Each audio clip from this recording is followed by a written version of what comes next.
Good morning mga ka-islanders! Nagbabalik naman po ako para sa isa na namang island hopping tour for today! It's me, Jamil, your ultimate tour guide dito pa rin sa Boracay Island. And today is January 18, 2024. And you know what? We have a very warm, nicest weather for today. Thank you dahil nakisama po ang panahon ngayon. Kasi lately, few days ago, super lakas nung hangin and lahat ng mga water sports activities ay point to point lang, especially island hopping. Ibig sabihin, station 1 to station 3 lang ang napupuntahan nila. Pero right now, sana makapunta tayo ng Puka Beach, Crystal Cove at saka Magic Island kasi yun yung aim ng ating mga tourists. So, time check, it's 8 a.m.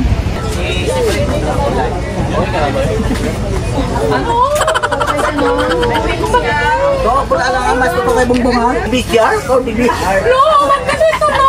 Maraming tao! This is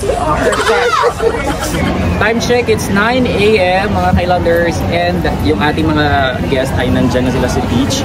And I have this medicine kit or medical kit para just in case wag naman sana, at least meron tayong support sa kanila, diba?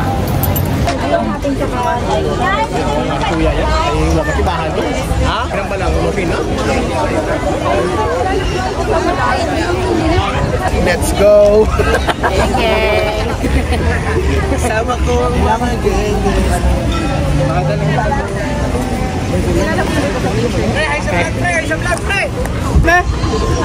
Andito ngayon si Jan! Jan!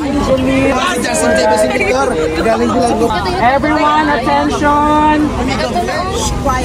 Naririnig niyo ako?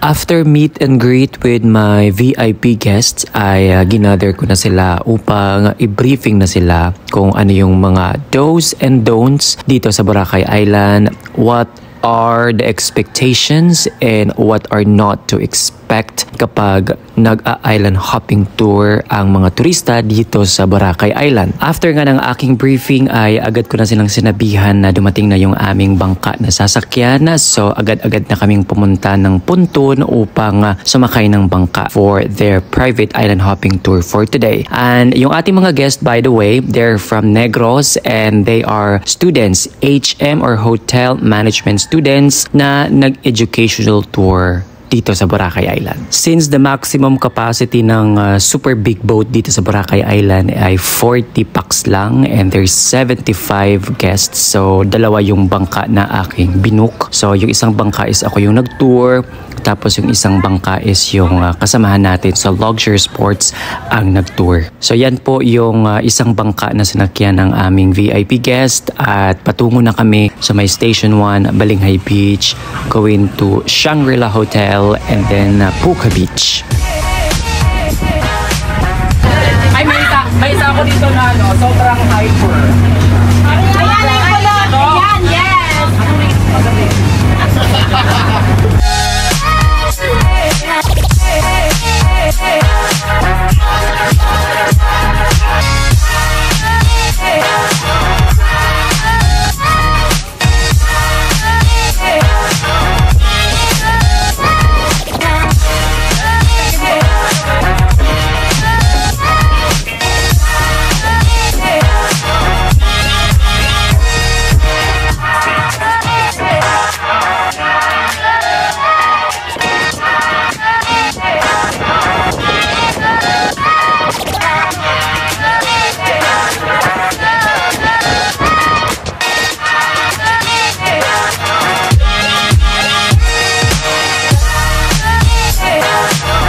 Finally, nasa Puka Beach na kami and this is our first destination ng aming island hopping tour and excited ako kasi first time daw ng mga students na makavisit dito sa Puka Beach, especially sa Boracay Island.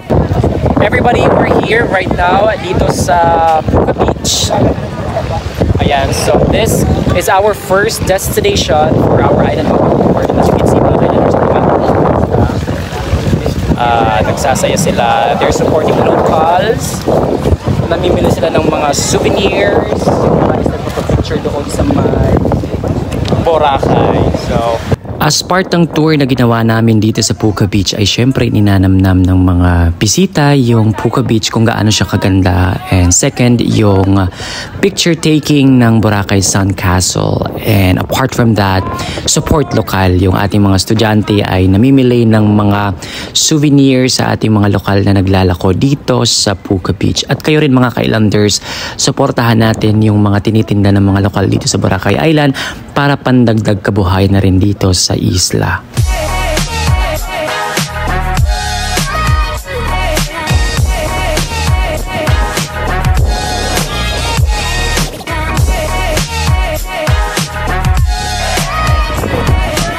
After nga ng aming Puka Beach ay agad na kaming dumiretso pabalik going back to Station 1 para mag-snorkeling sa my Fridays, dahil doon po yung isa sa pinakamagandang spot for snorkeling area. And yan na po yung ating mga turista na kasalukuyan ay naliligo, nagsusnorkeling, and of course nag-e-enjoy bawat isa.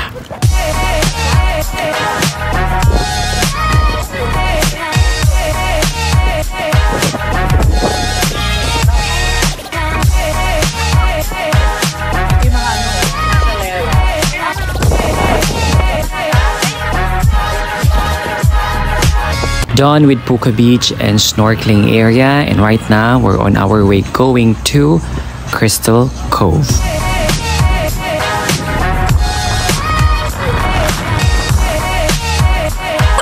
This is going to be our third and last destination for our island hopping tour for today, at nasa Crystal Cove na po kami mga ka-islanders. Thank you, it was very helpful.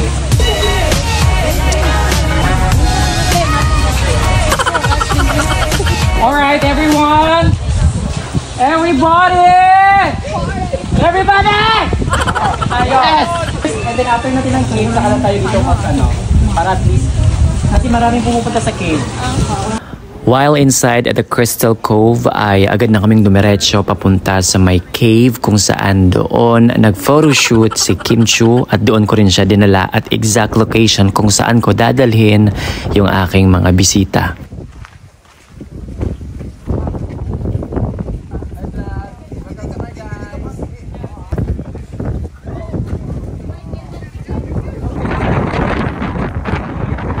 Hindi na ako nakapag-video sa loob ng cave dahil nalowbat na yung aking cellphone, at papunta na kami sa aming launch area dahil tapos na yung aming island hopping. Time check, it's 1:30 and dito ko na po tinatapos yung aming private island hopping. Hindi ko na naipakita yung mga ibang videos na pumasok kami sa Crystal Cove. It's because nalowbat po yung ating cellphone. So cellphone lang po ang gamit ko sa pagbablog. Wala pa akong camera, so sa gustong mag-donate dyan, char. Dumating na po kami sa aming lunch area sa May Tambisaan Beach, at beachfront po yung ating location, at kasalukuyan ayan po yung ating mga food. So buffet style po yung aming sinet up na pagkain sa aming 75 guests, dahil hindi namin kaya mag-boodle fight ng ganong kadami kasi baka abutin kami ng 24 hours. Mahirap mag-boodle fight, so ginawa na lang naming buffet, at request din ng guest na i-buffet style setup na lang yung kanilang pagkain. So yan yung ating mga guest. Kasalukuyan ay kumakain na po sila despite of the medyo maganda yung ating weather, medyo mahangin. So talagang feel talaga nila yung island vibe. Very simple lunch, talagang masarap, lutong bahay according nga sa mga students na sobrang nasarapan daw sila sa pagkain na aming inihanda. So maraming salamat sa mga estudyante, HM students sa Negros, and especially kay Miss Rhea na nag-book ng private island hopping tour sa mga napakaganda at napaka-sweet ng mga estudyanteng ito galing sa Negros. Hi Ivana Alawi, char. So guys, ayan na po. Sa lahat ng mga turista na magbubook ng private island hopping, mag-message na kayo sa ating Facebook, Instagram page, Luxury Sports.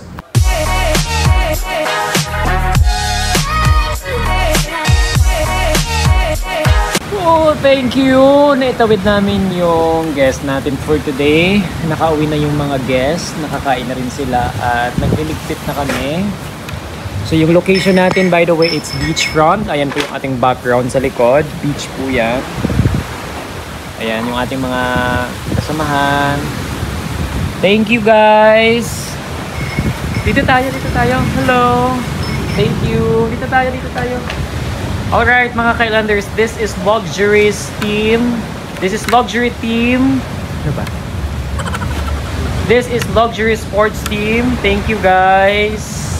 Naitawid natin yung 75 guests for today's private island hopping. So, ayan po sila. Magligpit na tayong lahat.